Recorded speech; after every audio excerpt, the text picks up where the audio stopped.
আমাদের ভারতে একটু গোলমাল আছে। बागेश्वर धाम बाबा छोटे दज्जाल ताके जिज्ञेस करछे बाबा दुनिया का सबसे पहला धर्म कौन सा है? बाबा बोलछे सनातन धर्म, इसमें कोई शक नहीं। सनातन धर्म प्रथम धर्म। और एर बोलार दोष नहीं केन?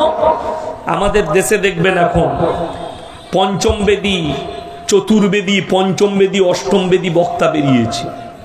একটা বেদ ধরিয়ে দিলে পড়ার ক্ষমতা নাই, শেষ করার ক্ষমতা নাই।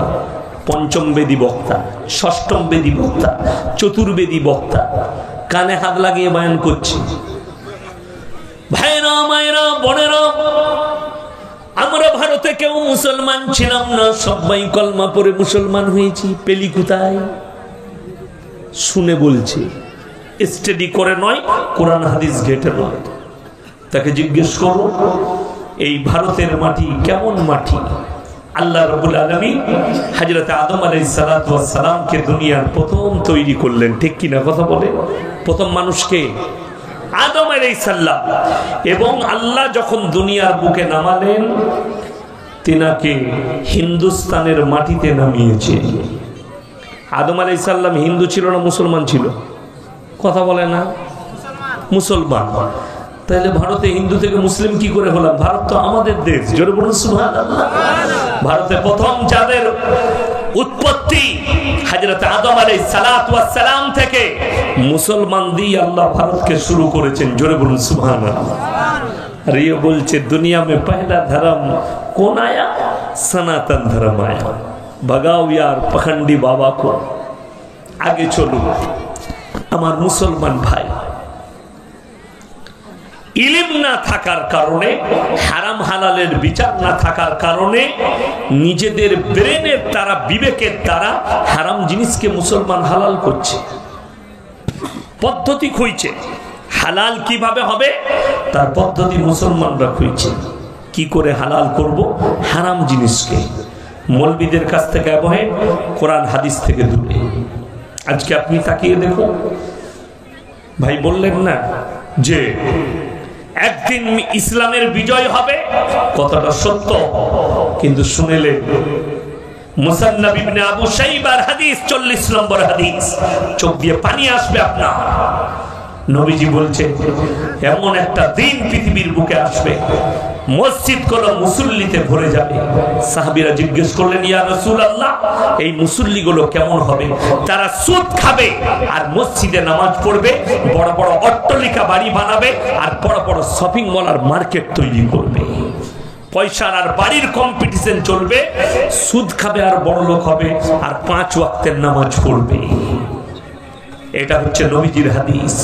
মুসলমান তো হবে, ইমানদার খুঁজে পাওয়া মুশকিল হয়ে যাবে, মুমিন খুঁজে পাওয়া মুশকিল হবে, গোটা পৃথিবী মুসলমানের দখলে হবে।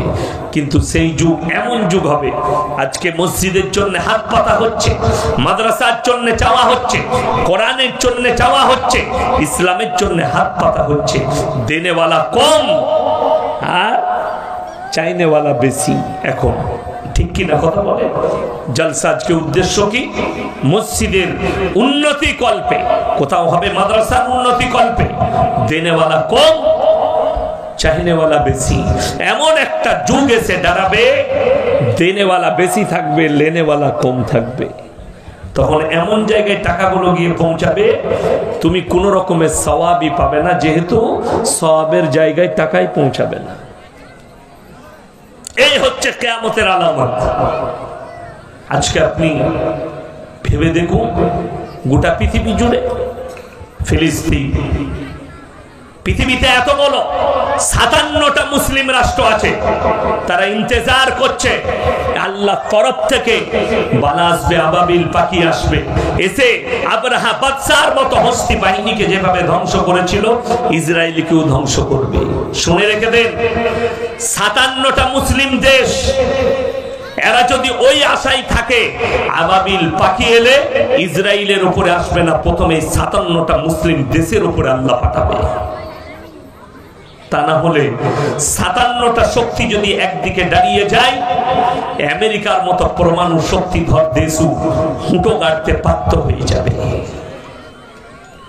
কিন্তু দুঃখ তো একটা, দেখলে মিডিয়া খুলে, পেপার খুলে, যতগুলো ভারতবর্ষে ইসলামের দুশ্মন আর কোরআনের দুশ্মন সবকটা মুসলমান ঘরে জন্ম নিয়েছে, একটাও হিন্দু ঘরে নয়, একটা নয়।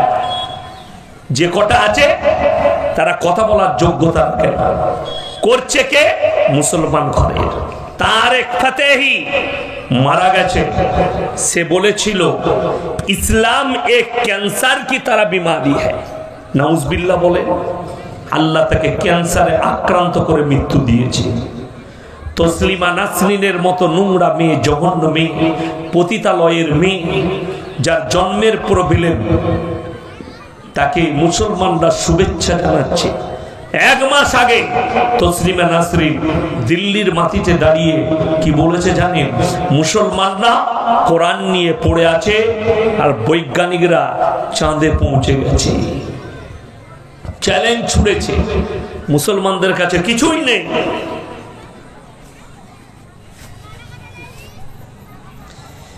মুসলমানদের কাছে কিছুই নেই। কি আছে? মুসলমানদের কাছে একটা জিনিস আছে, কোরআন। আর বৈজ্ঞানিকরা পৌঁছে গেল কোথায়? চাঁদে। আল্লাহর কসম করে বলছি, যারা শিক্ষিত আছেন, যাদের মনে মনে হচ্ছে কথাটা ঠিকই বলেছে, মুসলমানদের কি আছে? এই মৌলবি কটা, আলেম কটা, আমাদের কাছে কোরআন হাদিসের চর্চা, নামাজের চর্চা, রোজার চর্চা, হারাম হালালের চর্চা, তাছাড়া কি আছে? আল্লাহর কসম করে বলে যাচ্ছি, যাদের এই মনোভাব আছে, তোমার বিজ্ঞানকে চ্যালেঞ্জ ছুড়া হলো। গোটা পৃথিবীর যতগুলো মানুষ আছে সকলকে কোরআন চ্যালেঞ্জ ছুড়েছে। মারাজাল বাহরাইনি ইয়ালতাকিয়ান বাইনাহুমা বারযাকুল লা ইয়াবকিয়ান। বারযাক মানে হচ্ছে দেওয়াল, অন্তরাল। আমি দুটো সমুদ্রের মধ্যখানে এমন অন্তরাল দিয়েছি, একটার পানি নীল আর একটার পানি সাদা, তাদের মধ্যখানে যে দেওয়াল দিয়েছি, তোমার বিজ্ঞানকে বলো, গোটা পৃথিবীর সায়েন্টিস্টকে বলো, একবার দেওয়ালটা খুঁজে বার করে দেবে। আল্লাহ পরের আয়াতে বললেন, ফাবিআইয়ি আলাঈ রাব্বিকুমা তুকাজ্জিবান। হে আমার বান্দারা, তোমরা আমার কোন কোন নিয়ামতটাকে অস্বীকার করে বসবে? সব আমার দেওয়া। পৃথিবীর বিজ্ঞান খেলোয়াড় আল্লাহর কাছে, সৃষ্টির কাছে। বলেন, পৃথিবীর বিজ্ঞানকে ডেকে জিজ্ঞেস কর, পৃথিবীর বিজ্ঞানের ক্ষমতা নেই একটা মৃত মানুষের মধ্যে তোমরা রূহটাকে ফুঁকে একবার দেখিয়ে দাও।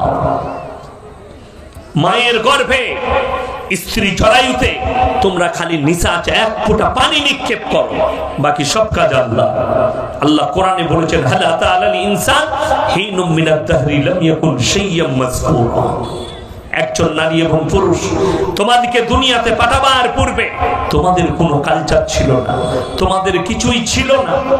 আজকে বড় দুঃখের বিষয়, ভারতের যতগুলো বেঈমান কাফের দেখছেন ইসলাম বিরোধী, তারা সবাই মুসলমান ঘরে জন্ম নিয়েছে।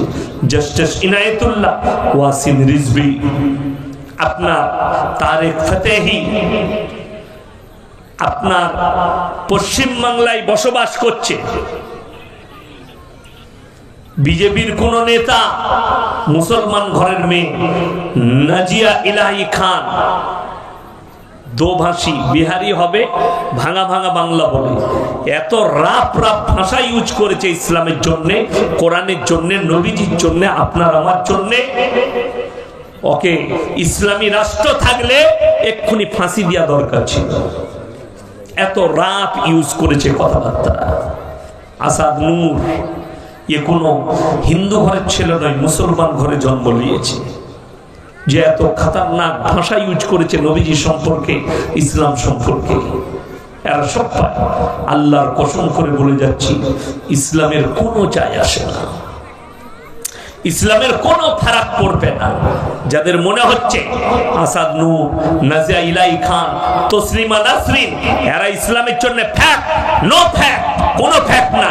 যারা ফ্যাক্ট মনে করবেন যে এরা বলছে নবীজির বিরুদ্ধে, কোরআনের বিরুদ্ধে, ইসলামের ক্ষতি, আল্লাহর কসম করে বলছি, এর থেকে বড় বড় জালিম, এর থেকে বড় বড় বেঈমান, এর থেকে বড় বড় কাফের এসছে, কিছুই করতে পারেনি। তার একটা দলিল শুনেলেন, কোরআনে আছে, নবীজি কামা ঘরে কোরআন পড়ছেন, বাইরে বেঈমান কাফেররা নবীজির বিরুদ্ধে তবলিগ করছে। কি তবলিগ? আল্লাহ নবীজিকে ওহী পাঠিয়ে বলছেন, وقال الذين كفروا لا تسمعوا لهذا القرآن والغوا فيه لعلكم تغلبون। নবী যে কোরআন আবৃত্তি করে সে কোরআন তোমরা শ্রবণ করো না, বরঞ্চ হাততালি মারবে আর কানেতে আঙুল দেবে। নবী যে কোরআন পড়ছে এ কোরআন শ্রবণ করো না, হাততালি মারো আর কানেতে আঙুল দাও। আল্লাহর কসম, তারপরও ইসলামকে রুখতে পারেনি গোটা পৃথিবীতে 250 কোটি মুসলমান। জোরে বলুন না সুবহানাল্লাহ। তাদের কুফরি কাজে আসেনি, তাদের মেহনত কাজে আসেনি।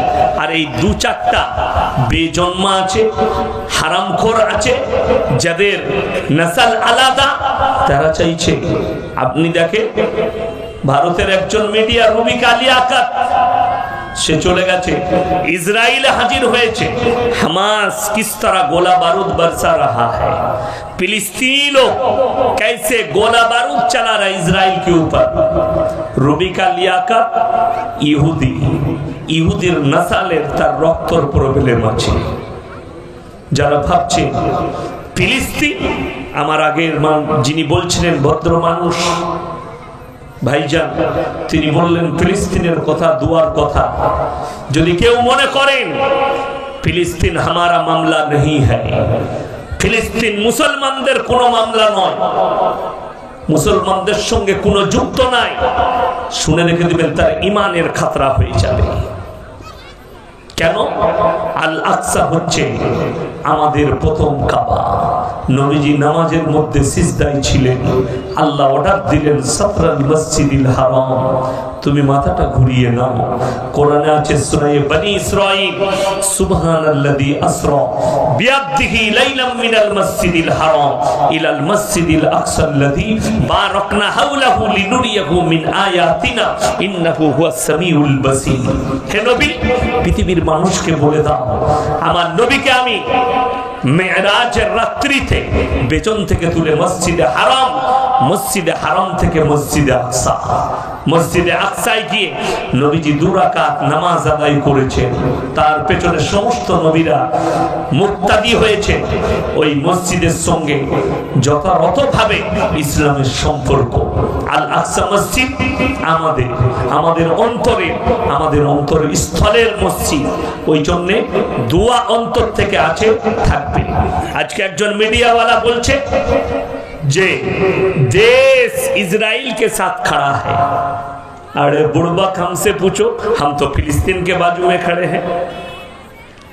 সকল মুসলমান এক বাক্যে বলে আমরা ফিলিস্তিনের সাথে আছি। জোরে একবার বলুন ইনশাআল্লাহ। এই শব্দ যেন তারা শুনতে পায় যে হ্যাঁ, ইয়াসিন ভাই একা বলেনি, তার সামনে যতগুলো আমার ইমানদার ভাই বসে আছে তারা সকলে সাক্ষী দিয়েছে আমরা ফিলিস্তিনের পক্ষে আছি। देश के प्रधानमंत्री जी, आपने बताया इजराइल के साथ मैं खड़ा हूं, ये आपका खुद का मामला है, लेकिन हम फिलिस्तीन के साथ खड़े हैं। आप इजराइल के साथ खड़े हैं, लेकिन अटल बिहारी वाजपेयी जी ने कह दिया कि मैं फिलिस्तीन के साथ हूं। ये तो आपका घर का लोग है, अपना घर का मामला है, आपका खुद का मामला है। लेकिन हमारे दिल से तो यही दुआ निकलेगी, अल्लाह तो इजराइल को निस्ते नाबूद कर दे और फिलिस्तीनी मुसलमान को हिफाजत कर दे। जो बोलना आमीन।